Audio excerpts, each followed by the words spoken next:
One more time. Eli Manning vs. Tom Brady 3.0 in Super Bowl in Minneapolis on February 4, 2018. How does that sound?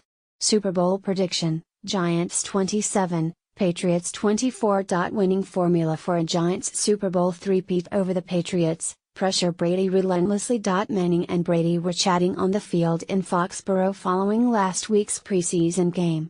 The video with the audio was picked up by the Giants website. After patting each other on the side, the conversation went like this: Manning, good luck to you, man. Brady, you too, buddy. Manning, I didn't tell you this summer, but congrats on last season, man, on the championship.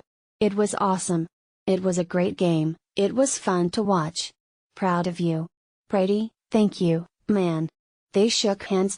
Manning, good luck to you. Stay healthy. Brady, see you down the road, I hope. Manning, see you down the road. Definitely.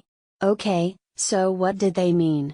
They were not talking about having a beer down the road in one of the joints on Route 1 in Foxborough, although earlier in his career Brady's ability to consume beer was legendary among his teammates. There was no time for Manning to stop by Brady's mansion in Brookline for some freshly cooked organic vegetables by Giselle with yummy avocado ice cream for dessert.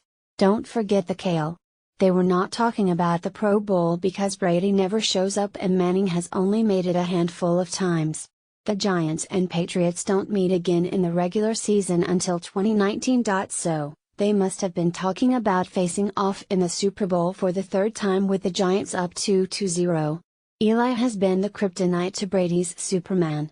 Brady has 5 Super Bowl rings, the most for any quarterback, but his only 2 losses were inflicted by 2 Manning game-winning drives in the last 2 minutes. The issue in the AFC this season is not whether the Patriots will get to the Super Bowl for the 8th time in the Brady-Bill Belichick era. It's whether they can pull off the second 16-0 regular season in NFL history and finish it off with the first 19-0 season. They owned the only 16-0 season in 2007, but lost to the Giants in that year's Super Bowl. I think the NFC Super Bowl team will come from among the Giants, Cowboys, Packers or Seahawks. Among those 4, the Giants are the most complete team. I don't think the Patriots want to see the Giants in the Super Bowl. Brady will have to answer questions for the 2 weeks leading up to game about whether the Giants have his number. Down the road, probably means he hopes he will see Eli on the golf course sometime because Manning and the Giants are the only team that can beat him in the Super Bowl. 5 other teams have tried and failed, including the Seahawks and Falcons on critical late-game coaching blunders. Brady still thinks about the loss to the Giants in the first meeting in the Super Bowl and how Big Blue prevented New England from making history. To me, that was the greatest team that ever played in the NFL, Brady told me a couple of years ago. The Giants are built this year to get after Brady again if they each make it to Minneapolis. To beat the Patriots it takes talent, of course, but it also takes tremendous willpower because it's real, CBS's Phil Simms said.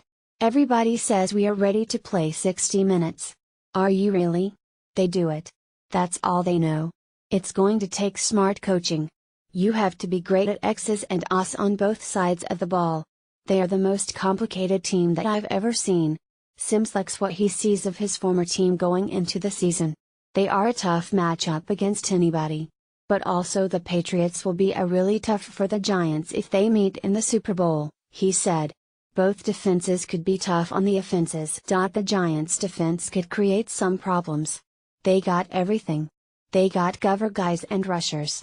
The Patriots have scheme, lots of cover guys, and they are going to take away Odell Beckham Jr., and they are going to take away the next guy, and you are not going to run on them. So, where do we go? Jason Pierre-Paul and Olivier Vernon are the best tandem of pass rushers in the league. Damon Harrison not only clogs up the middle on running plays but also gets push up the middle, which Brady hates.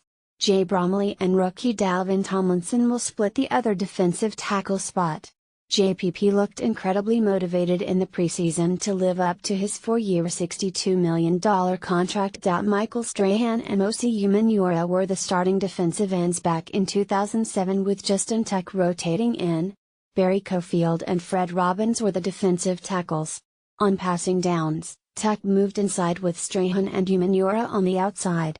It was the NASCAR package.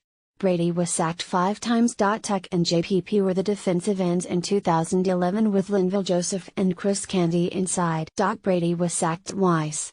On New England's first series, Brady was forced into a safety when pressure by Tuck led to him throwing the ball.